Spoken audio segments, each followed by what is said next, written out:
So I'm still using the base version of the 2021 M1 Pro MacBook Pro in 2025, and I think I don't need to upgrade to another MacBook for the foreseeable future. Now a lot of you might be wondering how it's holding up after all these years of use, and that's exactly what we'll discuss in this video. First of all, the design of this MacBook. It just feels classic. The unibody aluminum chassis feels premium, durable, and timeless. Also, this silver color has aged gracefully. The laptop is on the heavier side, but I don't really mind it much because I don't travel a lot with it. Now, since this is a Pro machine, Apple rightfully put in all the necessary ports on this MacBook. I use the HDMI port to connect my monitor, the SD card slot for transferring files, the USB-C port for charging and connecting other peripherals, and the headphone jack for connecting headphones. Probably the least used port is the MagSafe charging slot since I only use USB-C. Now let's go back to the HDMI port for a second. Up until recently, it has worked great with my Dell 4K 60Hz monitor, about which I've made a few videos in the past. But a few days ago, I got the Samsung G8 OLED, which is a 4K monitor, but with a whopping 240Hz refresh rate. Now the G8 cannot be used at its full potential with the HDMI 2.0 port of this MacBook. I will try to find a solution, but for the time being 4K 60Hz will be fine. If you do know of something, let me know in the comments down below. Now since we are on the topic of displays, let's also discuss this beautiful 14.2-inch 120Hz Pro Motion display. Even after 3 years of use, I still get that first day excitement of using this display. It is that good. The 120Hz smoothness is still awesome and the brightness and colors are just top notch. Watching HDR content on this display is a treat for the eyes. I also tested the brightness outdoors and had no issues watching HDR content, but HDR content was a bit hard to see. Now trust me, if I did not have an OLED TV, I would be using this MacBook all the time to consume content.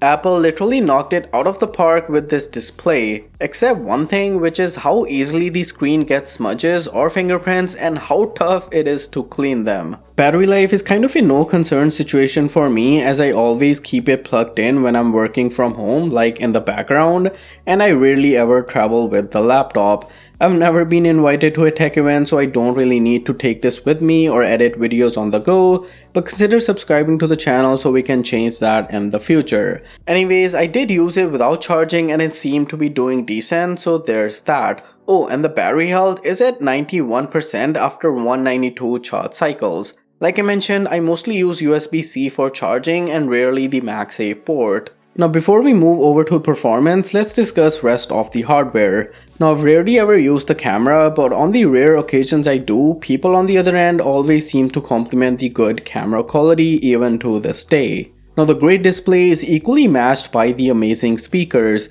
These provide great sound quality and amazing bass. I use them occasionally while editing videos or watching content. Sandwiched between the speakers is the Magic Keyboard. I've thoroughly enjoyed typing on it. The travel between the keys is perfect and the keys are also tactile. The sound while typing is also good, or at least I like it. Touch ID has worked great since day one.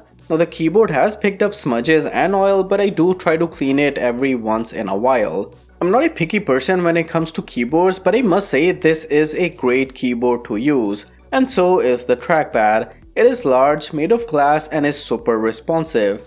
It provides haptic feedback while clicking and can also be used to navigate macOS with swiping gestures. And finally, let's discuss performance in 2025. I got this MacBook to help me edit videos faster and it has done exactly that for the past 3 years. It's as responsive as it was the first time I used it. I can have multiple apps open with multiple videos playing in the background and at the same time editing a 4K video, and swiping between these apps is still freaking smooth.